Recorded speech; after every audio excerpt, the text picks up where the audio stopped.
So I'm just going to also welcome everyone. Thank you very much for being here. And also welcome to those of you at home that have invited us into your homes through the power of live streaming. I'm very grateful that you have done so, very honored that you have chosen to spend your morning with us this morning. And I would also like to welcome any guests, any people that are here for the very first time. Is there someone? I believe that there is. Yes. Yes. Yay. So I welcome each one of you also. For those of you who haven't met me yet, my name is Dusty Ripplemeyer. I am the spiritual director of this amazing community. We are part of a larger organization called Centers for Spiritual Living. We believe that there is one God and that God is within us and surrounding us, that it is benevolent and loving God, not a God that's sitting off on some cloud somewhere doling out punishments at whim, but is actually very benevolent, is always there to support us, that we can lean into. We also believe that God is a creative power, that in the beginning was the Word, right? And out of the Word, God's words, came everything else. So since we were created in the image and likeness of God, then we too have this creative power. In fact, I'm talking a little bit about it today. But so we have this power then to change our lives, to create the circumstances of our lives, both individually and collectively, in such a way that it is a life that we love to live, a life that simply works for everyone.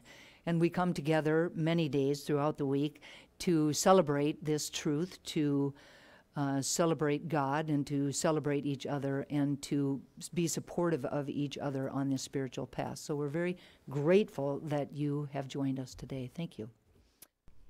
The inspirational reading for today is from Ernest Holmes.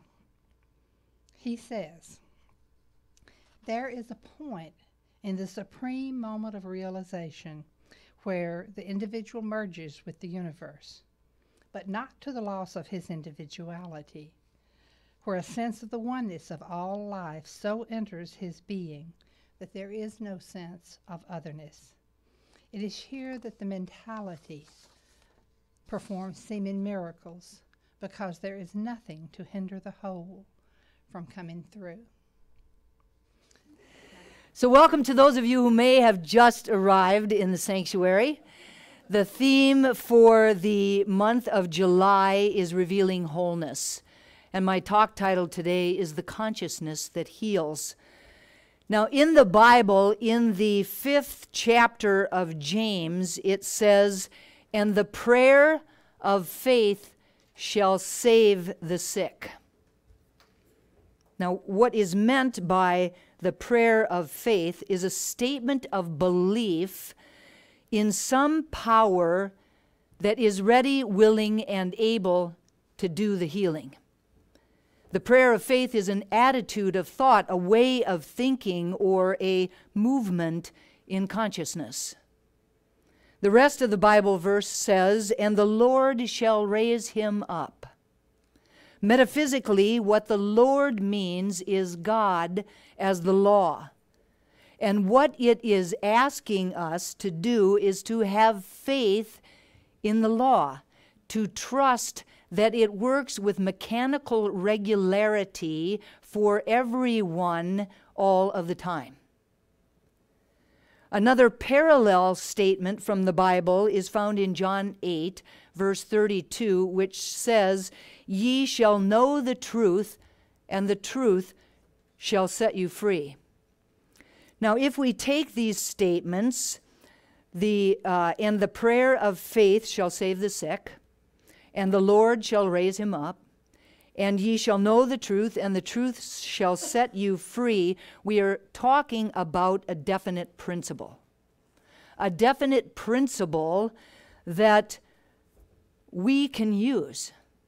A definite principle that we can use in our lives every day, that we can begin to use consciously, that while we have been using unconsciously forever and ever, we can now begin to use consciously.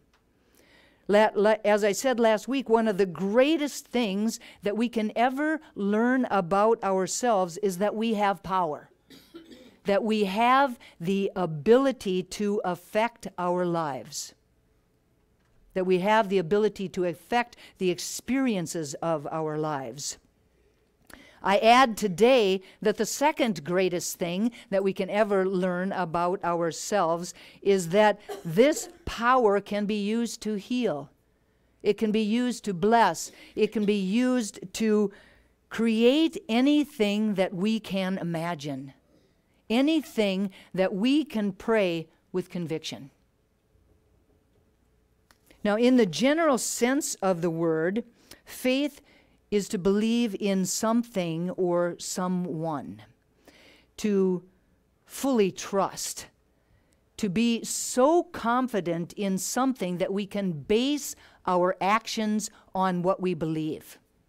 Now, for those of you that have been around the center for any length of time and have been involved in this science of mind, this philosophy, this way of life, we believe that whatever we can believe, that whatever we have faith in, we will experience in our life because of the law of cause and effect.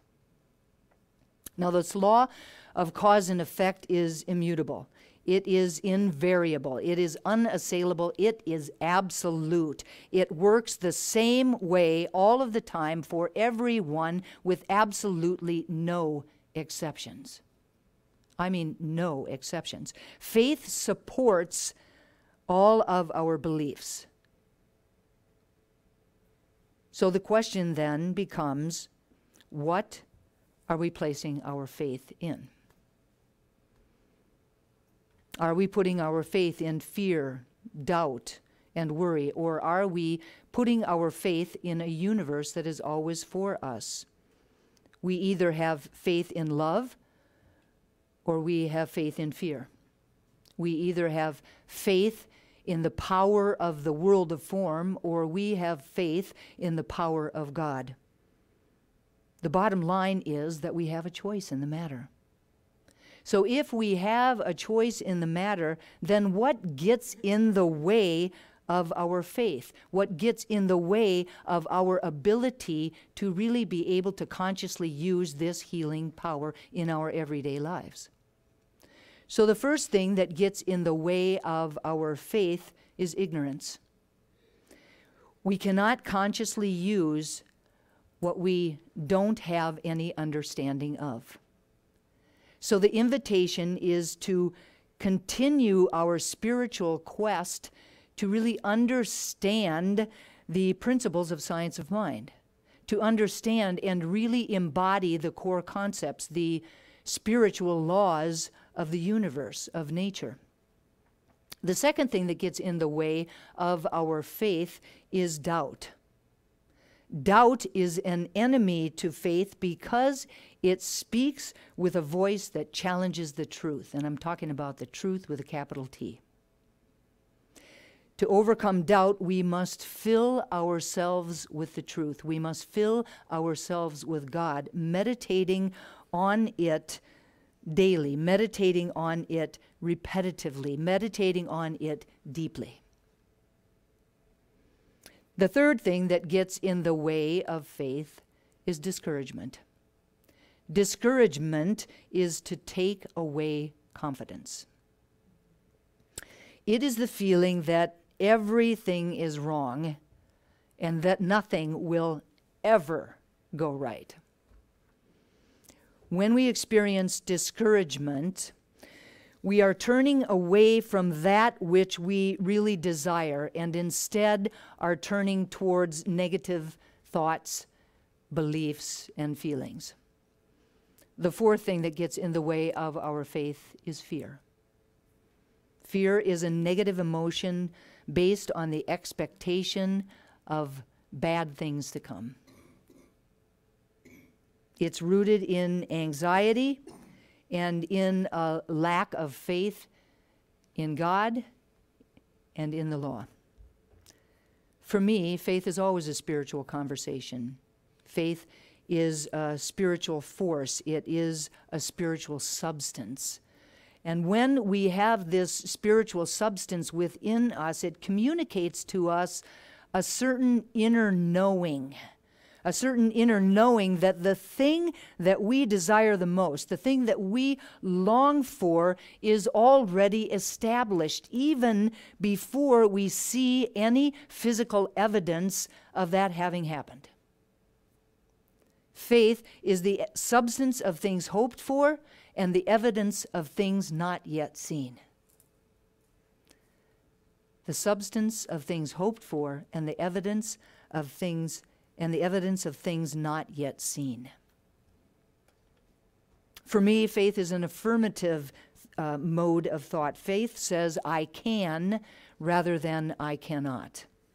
It's a spiritual force, a mental attitude so inwardly embodied that the mind can no longer deny it. It simply can no longer deny it because we have so embodied that belief.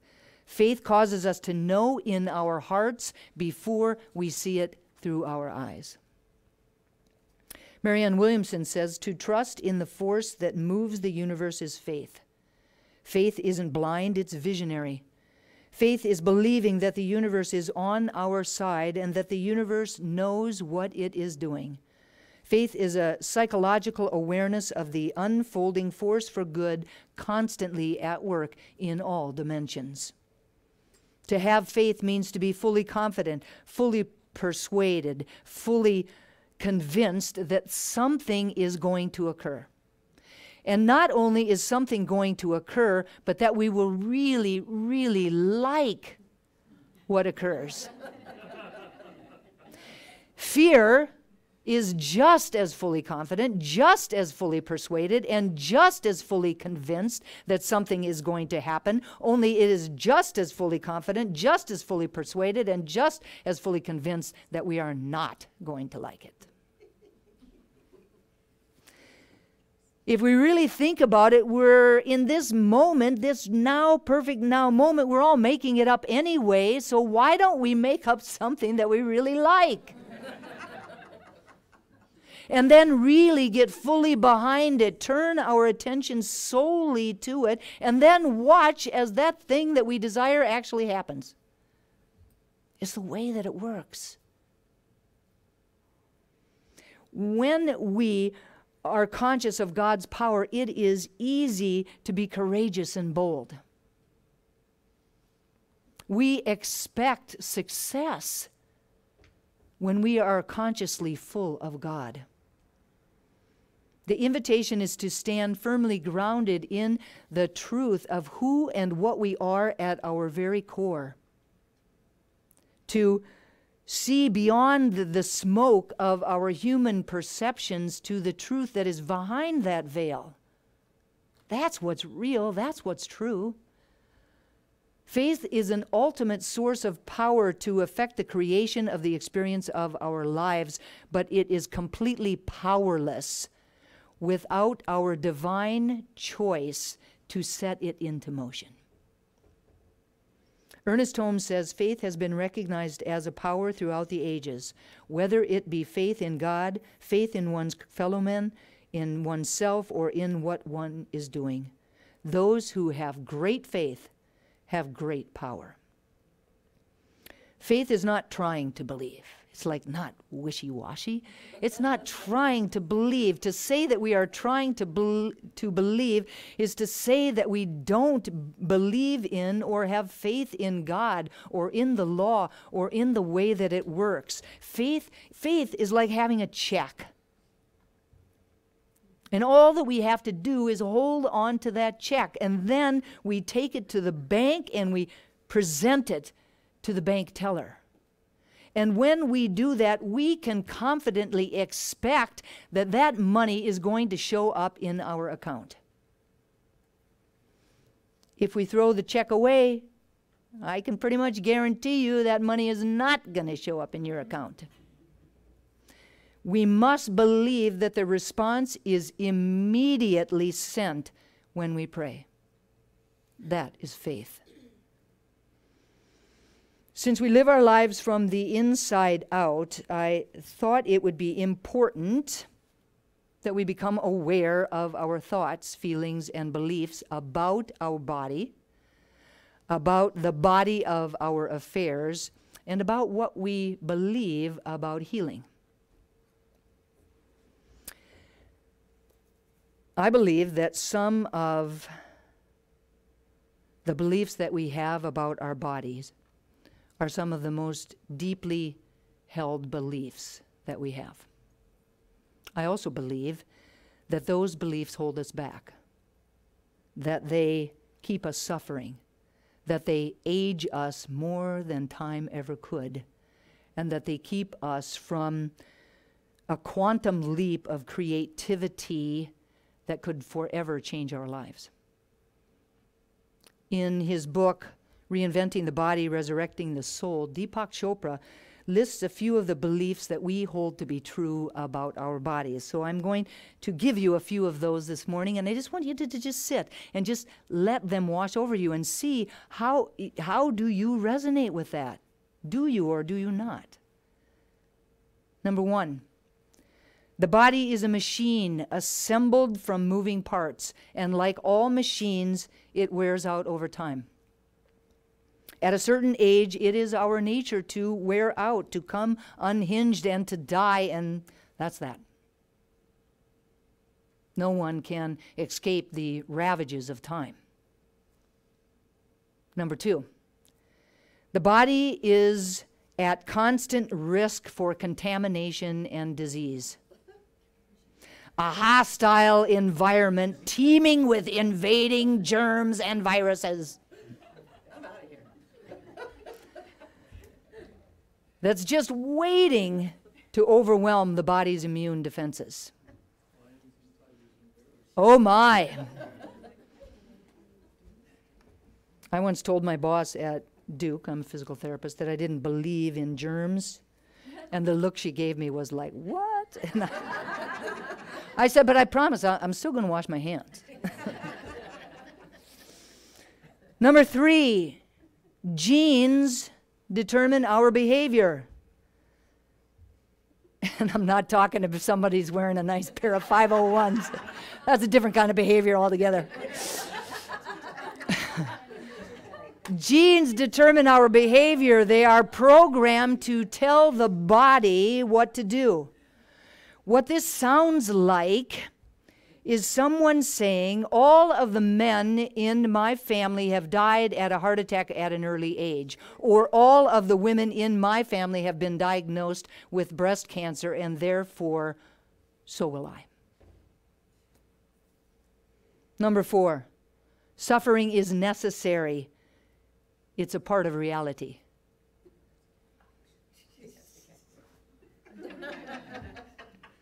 Number five, our bodies are solid and fixed, composed of clumps of matter separated from one another in time and space. Clumps of matter. This is a brilliant, amazing thing, not a clump of matter. Nothing metaphysical is real, and reality comes down to atoms and molecules, and that's it. I got a raspberry from the front row. Now, these are some of the beliefs of everyday existence that are part of our conditioning, part of our current worldview. Yes? These are some of the beliefs that we have been taught by our parents, by our families, by our teachers, by our friends, by our cultures, by our society, and many of them we've bought into. Many of them we have bought into. Our bodies and what happens to them only confirms the fact that we have, only confirms the fact that we believe in statements such as these. And for the most part, for many of us, it truly feels like there's absolutely nothing we can do about it. But the truth is that we can. The truth is that we have been doing something about it all along. Deepak Chopra says, you have been inventing your body from the day you were born. And the reason you don't see it that way is that the process comes so naturally. It's easy to take for granted, and that's the problem.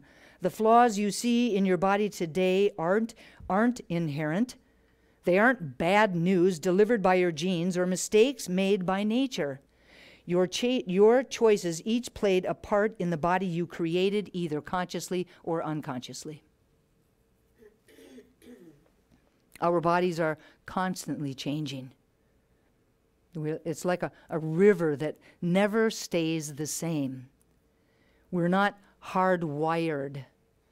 The whole of our body is a dynamic process, really a dynamic process that's really in support of simply just being alive. We can reinvent our bodies anytime we want to. However, Deepak Chopra says that we mostly just tinker around with it. We reinvent it the same way again and again. It remains the same patterns. It remains with the same illnesses. It remains with the same problems.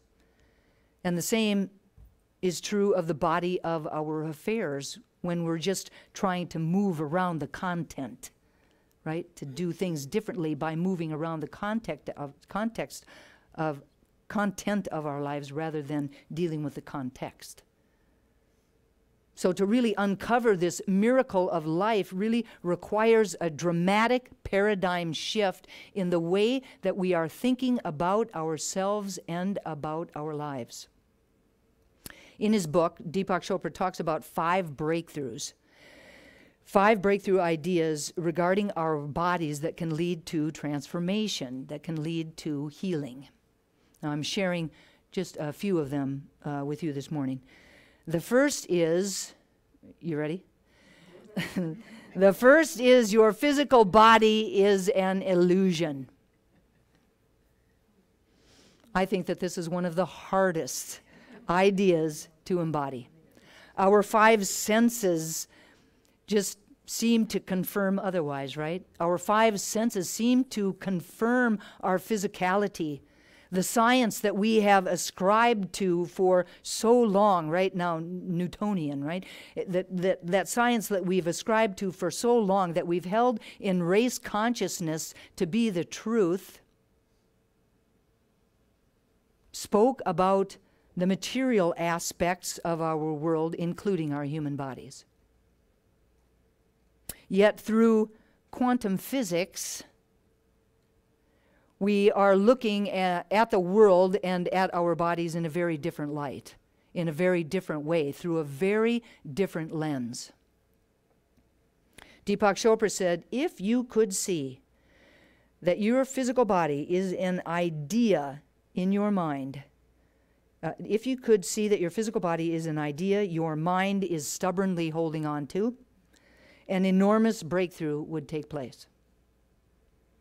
You would no longer be imprisoned in a lump of matter. Best of all, you would be free to adopt a much better idea of your body. Exactly.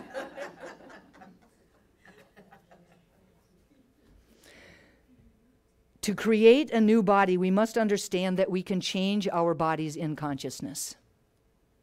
When we make a shift in consciousness about how we perceive our bodies, then changes will manifest on the physical plane. It will happen that way.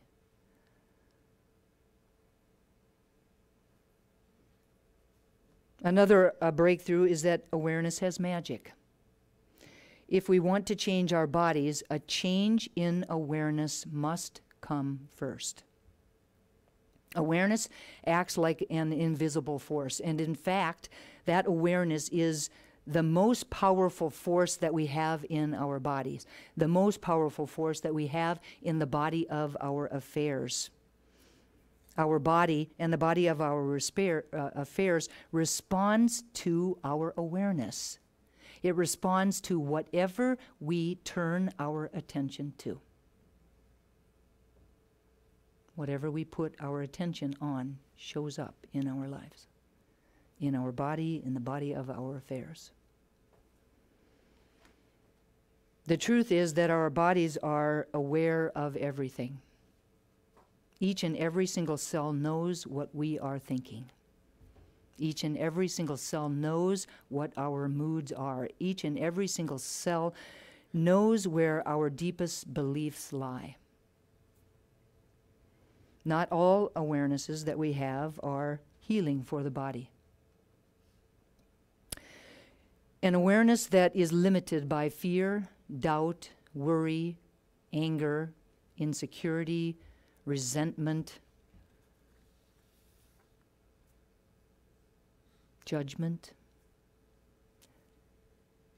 that awareness is conditioned.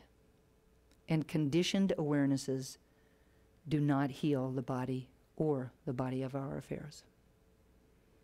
It merely repeats the same pattern over and over again. It merely brings our past into our present and into our future again and again. Old conditioning keeps us from being free. It keeps us bound to the past.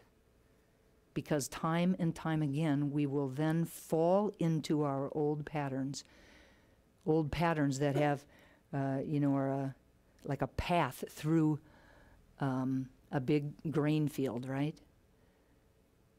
Our new behavior, the one that we want to have, our new body, the one that we want to have, doesn't have those kind of ruts to follow. We're creating a new path. But it can happen.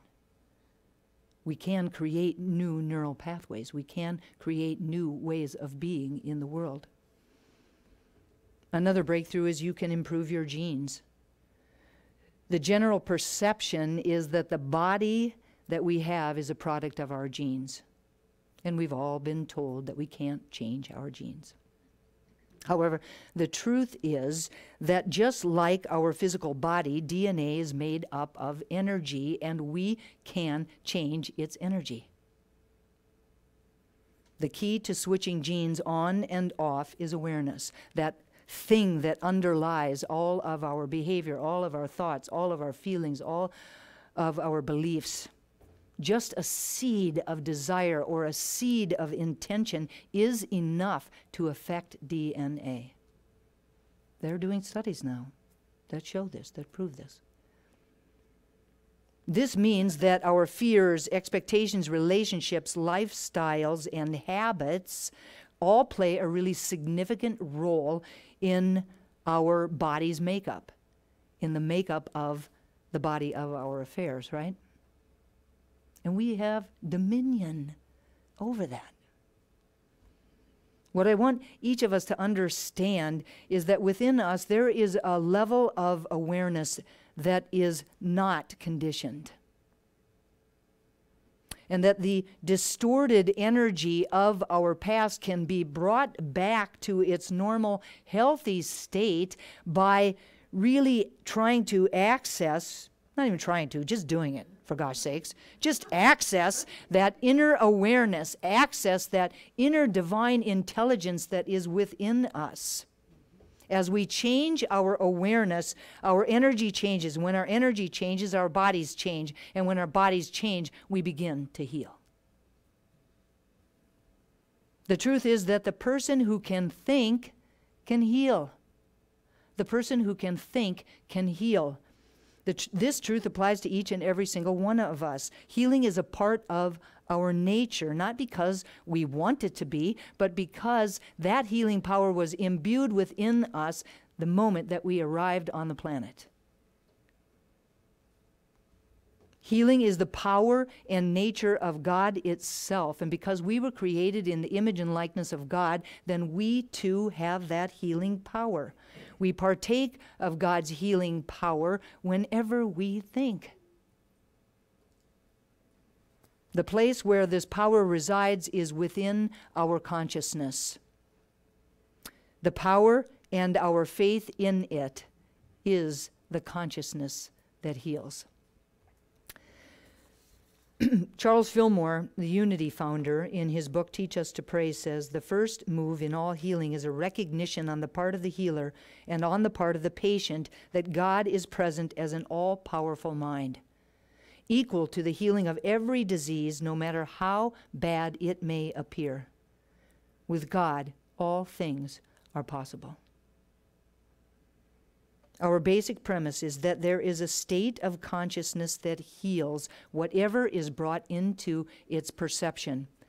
The divine is always a greater dimension than any existing thing. The consciousness that heals is returning to our right mind. The consciousness that heals is returning to our center. The consciousness that heals is remembering who and what we are. In the case of healing, the divine idea of wholeness is greater and more powerful than anything on the level of existing dis-ease. It is the power, it is the consciousness that heals, and we can use it. And so it is. And so it is. Please turn within. Please turn within.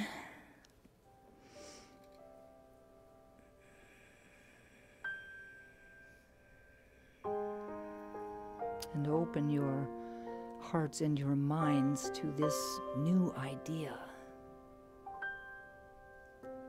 These new breakthrough ideas.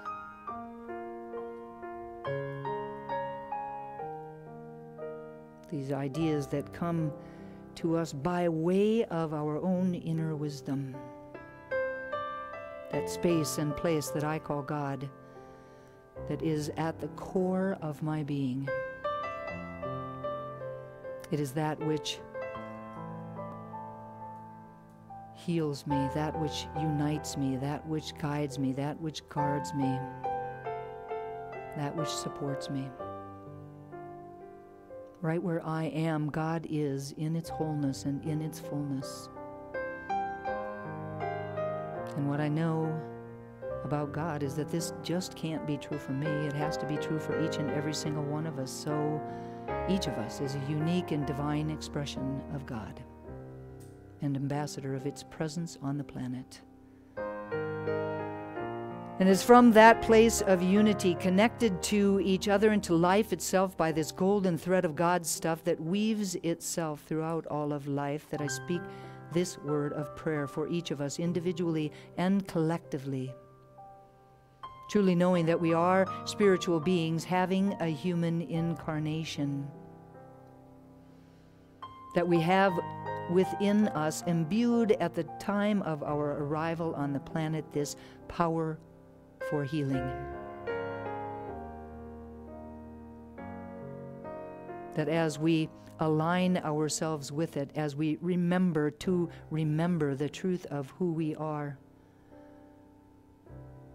that as we let go of anything unlike it,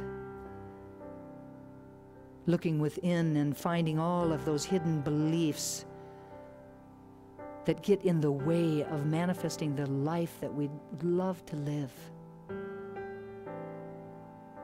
Letting them go. Creating a new affirmation, a new context from which to live our new life. Knowing that the consciousness that is filled with faith, filled with the presence of God, is the consciousness that heals.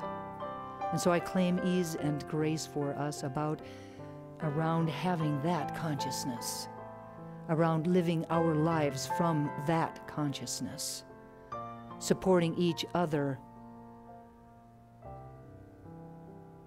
as we ground ourselves in that consciousness. I know that individually and collectively we have the power to heal,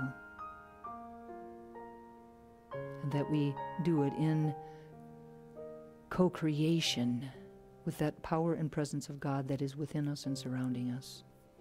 And I'm so grateful to know this truth and to speak these words. So grateful for the power of prayer, knowing that these words are loosed into a law that only ever says yes.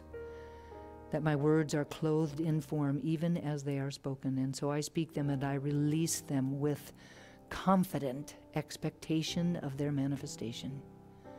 Letting go and letting God be God. And I invite each of us to anchor this prayer for ourselves and for each other simply by saying, "And so it is." Amen. Thank you all. Thank you.